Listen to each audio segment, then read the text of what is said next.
ഇന്നലെ ഇന്ത്യ കളി ജയിച്ചപ്പോൾ ഓസ്ട്രേലിയൻ ടീമുകാരെ പേടിച്ചിരിക്കുകയാണ്.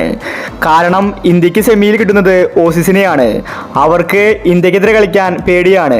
ഇന്നലെ ന്യൂസിലൻഡ് കളി ജയിച്ചുവെങ്കിൽ ഇന്ത്യക്ക് സൗത്ത് ആഫ്രിക്കൻ ടീമിനെ സെമിയിൽ കിട്ടിയേനെ. ന്യൂസിലൻഡ് മനഃപൂർവ്വം തോറ്റുകൊടുത്തതാണെന്നും ആരാധകർ പറയുന്നുണ്ട്. ഇപ്പോഴത്തെ ഇന്ത്യയുടെ വിജയം കണ്ട് ഓസ്ട്രേലിയൻ കളിക്കാർ പറഞ്ഞ കാര്യമാണ് നമ്മൾ ഇന്നത്തെ വീഡിയോയിൽ നോക്കുന്നത്. ഇതുപോലത്തെ ക്രിക്കറ്റ് ന്യൂസിന് വേണ്ടി ചാനൽ മറക്കാതെ സബ്സ്ക്രൈബ് ചെയ്യൂ. സെമിയിൽ ഇന്ത്യയും ഓസീസും നേർക്കുനേർ വരും.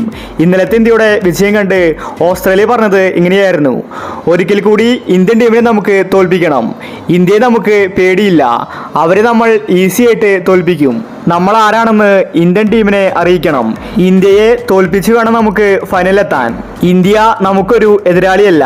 വേൾഡ് കപ്പിൽ നമ്മൾ ഇന്ത്യയെ തോൽപ്പിച്ചതുപോലെ ഒരിക്കൽ കൂടി നമുക്ക് അവരെ തോൽപ്പിക്കാം. അത് നമ്മളെ സംബന്ധിച്ച് ഈസിയാണ്. ന്യൂസിലൻഡ് മനഃപൂർവ്വം തോറ്റുകൊടുത്തതാണ്. ഈ ഒരു അവസരം നമ്മൾ ഒരിക്കൽ കൂടി മുതലാക്കണം. അവരെ തോൽപ്പിച്ച് നമ്മൾ ഫൈനലിലെത്തുമെന്ന് ഓസ്ട്രേലിയ വ്യക്തമാക്കി.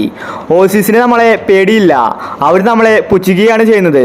ഓസ്ട്രേലിയൻ കളിക്കാർ അഹങ്കാരികളാണ്.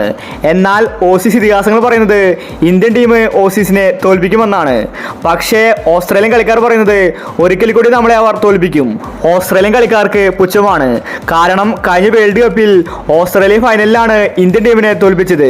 അത് ഒരിക്കൽ കൂടി ആവർത്തിക്കുമെന്നാണ് ഓസീസ് കളിക്കാർ പറയുന്നത്. എന്നാൽ ഇന്ത്യൻ ടീം രണ്ടും കളിപ്പിച്ചാണ്. ഇന്ത്യക്ക് പ്രതികാരം തീർക്കണം. ആ പ്രതികാരമാണ് ഇന്ത്യ സെമിയിൽ തീർക്കാൻ പോകുന്നത്. മറുപടി ഇന്ത്യ കൊടുത്തിരിക്കും. അതുപോലത്തെ കളിയായിരിക്കും ഇന്ത്യ പുറത്തെടുക്കാൻ പോകുന്നത്.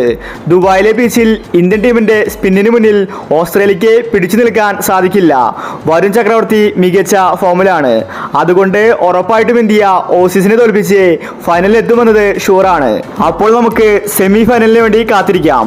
ഇതുപോലത്തെ ക്രിക്കറ്റ് ന്യൂസിന് വേണ്ടി ചാനൽ മറക്കാതെ സബ്സ്ക്രൈബ് ചെയ്യൂ.